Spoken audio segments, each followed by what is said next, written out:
हाय, कसे आहात सगळे?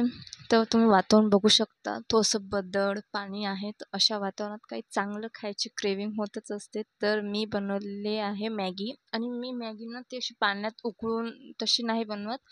म्हणजे पाण्यातच सगळं भाजीपाला टाकून मी सगळं पहिले भाजीपाला कापून चांगल्याने कांदा आणि मिरची, त्याच्यात मोहरी सगळं भाजून घेते आणि सगळ्यात आधी मॅगी उकळून थंड पाण्यात धुवून ठेवते. त्याच्यात शिमला मिरची, पत्ताकोबी, आलू पण घेत असते मी. जे तुम्हाला आवडते तुम्ही ते घेऊ शकता, असं काही नाही की हेच पाहिजे. आणि मग ते सोया सॉस, चिली सॉस ते काहीच टाकत नाही.